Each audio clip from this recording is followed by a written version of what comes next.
now Judith, help us out. I'm shy. Yeah. I want to, but I'm shy, or I don't have the confidence. What steps can I take today, right now, that are going to change the story for me, at least move the needle a little bit in the direction? Because I want to be more audacious. I know I've got so many gifts to share. I know my skills are great. And I truly believe you can learn some skills as you go. But I've got enough. Give me some pointers. What can I do today to get to a point where I can shift my mindset to being like you? Or it's halfway. Because you're a special being. Yeah, so I always ask questions. So I normally ask people questions. So the first question I would ask you is, so is what you're willing to lose worth your shyness? So whatever you're about to lose, is it more important than the thing that's holding you back?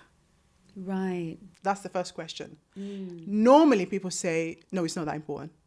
I'd rather work on my shy. So we're going to use the shy example. So someone's shy and they want to speak on the stage, but they're shy. So I'm like, is your shyness worth what you're going to get from speaking on stage? Is it worth it? Right. Right. So that's a decision-making situation. Right. First of all, you have to decide something is worth enough for me to go after it. Right. If you cannot make that decision, then that's the first step. Because, it's the same if you're going on a journey. You have to decide, where am I going? I'm going on holiday. Where am I going? Yeah. This way I'm going. So it's the same thing. Is it worth it? Right. The second thing is, what is it that do you need to get here? Do you need a skill upgrade? Right. Do you need to work on your trauma? Is that what you heard? Is that what's stopping you? Right. Right? Is it societal expectation? Is it what you're going to hear after you do it? Right. Because a lot of people have got that, what are my neighbors going to say? My family's going to say. Right. So what is the issue that's stopping you to get to here? Yeah. That's the other thing that we need to look at, because that is what you need to, that's the bridge.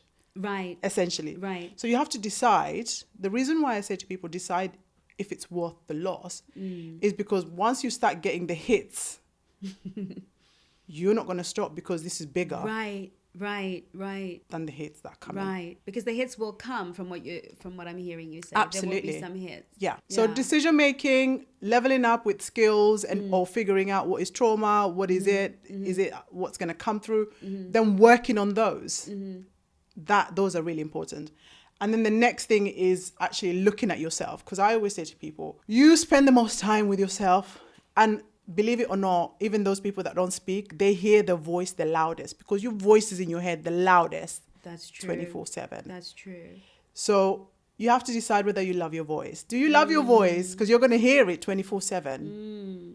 And what's your voice saying to you again? Yes. Is it criticizing you 24/7? Right. Is it judging every move? Right. What is it saying? You've got to switch that voice to be your bestie, you be your cheerleader, Yeah. or to be your coach. Right. Right, because your voice in your head can take different roles. Right. It doesn't have to be you're trying to psych yourself with affirmations. Your Right. voice can then become your coach. Right. And go, what the hell are you doing? Yes. Right?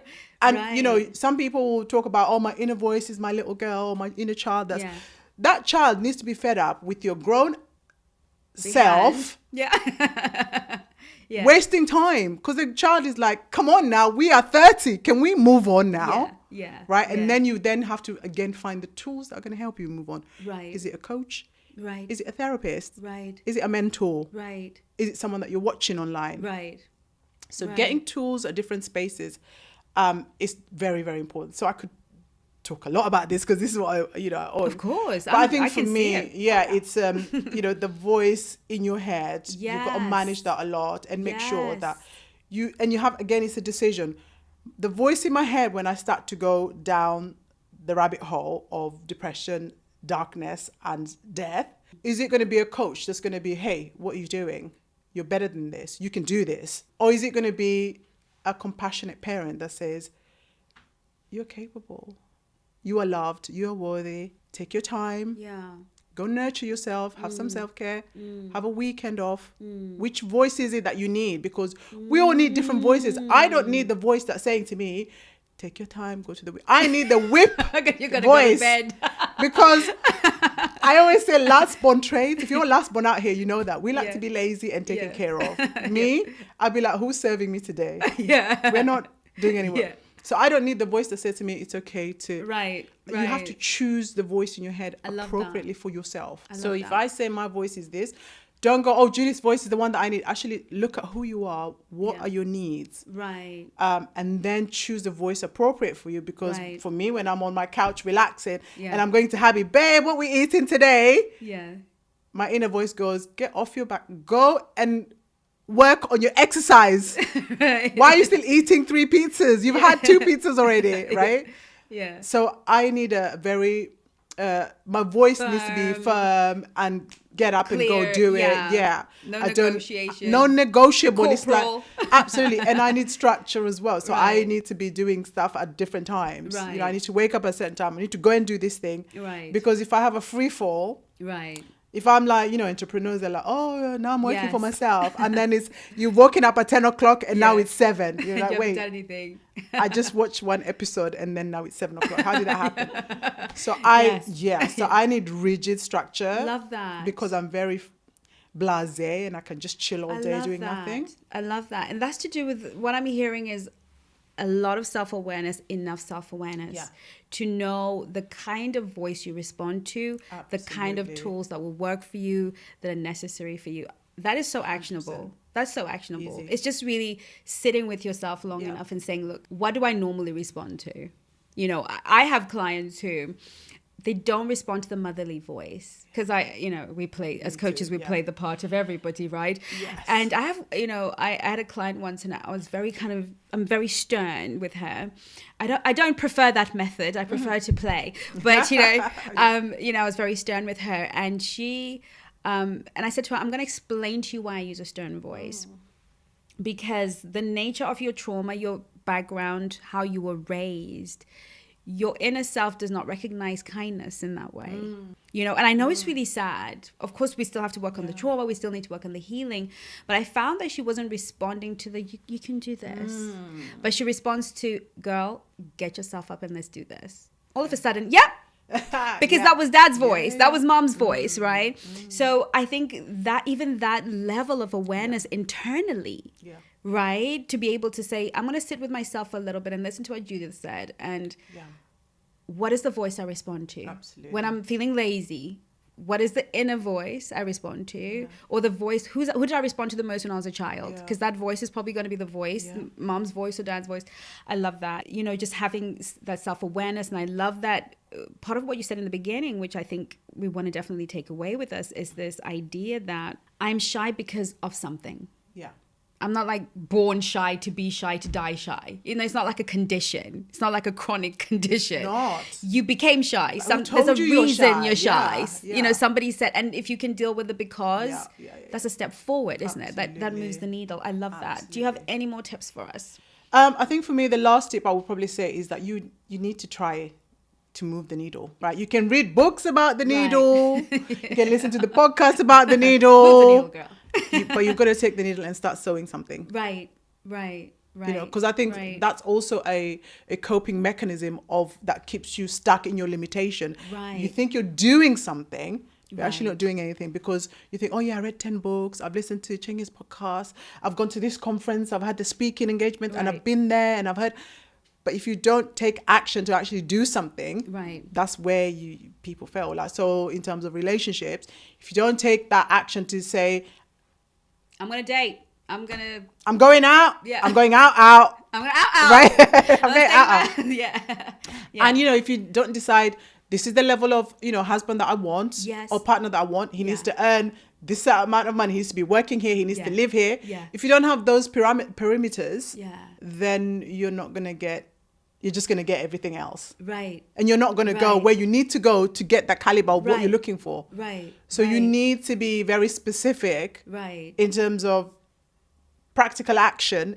So what is it that I need? I need to go to this environment, this events, this is the caliber that I'm looking for. And those are non-negotiables. Right. And I'm not going anywhere that is over here. Right. And then you go there and you start looking for that. And when you see anything that does not mirror what you're looking for, it's an automatic no. Don't even try and talk yourself into, but it's got this other thing, but this other thing is like, yeah. It's a no, right? Yeah. Which is why, so for me, like taking action, once you've decided what it is, take action and don't start mincing your words by saying, but is this, is that, is this? Yeah. Just do what you need to, what you've agreed on. But yeah, taking action, I think is, and I know taking action sounds so obvious almost, but it's not. Especially with insecurities. Yeah. It's so not with insecurity. Because you think, and also you're thinking, oh, I've read 4 books. Oh yeah, now I know that thing. Yeah. But are you actually implementing that? Are you executing on that thing? So I still need to send the DM. I still need to make that call. I still need to get out of my house. You still need to do action. Yeah. And then I've still got that insecurity. So I'm going to stay stuck in the reading. I'm going to get stuck in the personal development. Because there are a lot of people who are stuck in the actual personal development space. They love the talks, that everything, but they won't do the work to move the needle. The work. Absolutely. I'm like, you've got to do the work. And this is where everyone is like, I've dipped my toe and I burnt. So I'm going to just do this personal. Yeah, I see so many people stuck on there. And I'm like, did you do, we call this, like in sales, is like, we call it money-making moves. Right. So did you make a money-making move? And that means, did you take a productive action to bring money in? Not that you've just written a sales page and now you've done this other thing. You've had a meeting with the sales team and you've got a marketing. Designed the Have you, right? Have you reached out to your potential prospects? Right. Have you called them? Have you arranged, a live meeting? What have you done to make that money move? Have you actually put your offer out there? Did you talk about your offer out there? And this is, people don't do that. They're like, oh, but I'm scared. Okay, so you can come to me for coaching all day, but if you don't do the thing that is in the list, so you're like 10 lists, and then they pick number 6, 2, and 1, and you're like, wait, there's 10 steps. Where's the other 10 steps? What's happened to the other steps? Oh, yeah, but these ones are the ones that I find. No. All 10. Right. You got to do. Right. So, we laugh about it and we think, but it's a real thing for people. I agree. So, and it's worth hearing. And I hope that everybody watching this is paying attention to Judith, because she's not messing with you. She is not playing. She is giving it to you. And we're very lucky to have your expertise here on this channel. We're very lucky, and we don't want to lose a piece of your wisdom to anything. Now, I would love to talk to you forever. I've got so many questions, but we're running out of time, which is very annoying. I wish we had more time. But I do want you to tell us, if I buy your book, Judith, what am I going to learn? Because you've shared so much, and I could tell you were not able to really get into it as you would love to get into it. But I'd love to know, what's your book going to teach me, and where's it going to take me from? Where's it going to take me to? Tell me about your book. So the book is called Go Find the Audacity in You. Yes. As if that's not enough to tell you what exactly you need to do. Exactly. I made it as a call to action so that when people read it, they choose to either want to go there or not. Because some people don't want to be told what they need to be doing. Right. And that's okay. Right. So it's called Go Find the Audacity in You. And it tells you literally steps of how you can find that. So the beginning is a lot of introductory ideas of what happens when you start to go find the audacity in you. Because it's not an easy ride. It's not an easy journey. And I'm on purpose say to people, life is difficult. Life is not going to give you easy stuff. And the more you decide that you're going to do something, it's almost like you're calling for trouble. Hello, I'm here. Come get me. That's what happens when you make a really firm decision. Right. So anytime you decide that you're going to go for your dream, for your aspiration, for big goals, you're a target. And I don't know for what, but you get that still. Right. Everything comes at you. Right. Right. When I decided to write the book in 2021, I was playing with the idea earlier on in the year. And then my birthday is September. So in September, I always make new goals. Right. I toyed with the idea in the beginning of the year, and then September came, I was like, right, we're doing this. I put it in my goals and I wrote it all down. And 10 days after, my brother passed away. No. Exactly. As soon as I decided we're going to write a groundbreaking book, we're going to go out there, we're going to be the biggest hit in my face, I was like on my knees. I could not, like 3 months, I was like, what the actual has just happened? Wow. And so was I going to not write the book anymore? Right. Right. I still chose to write the book. Wow. And process the emotions that were coming up as I was writing. Right. But these are the type of things that happen when you decide to do something great with your life, because it's almost like you are making this big statement of, here I am, world, I'm ready to come for what is mine and what I know is mine and what I've lost already. Right. And so it's almost, the world is almost asking you, are you sure about that? Let's see how committed you are, Judith. We're going to throw the biggest bomb down your life and let's see what you're going to do with it. And this is what builds your resilience, your character, your integrity. I literally had to write the book crying.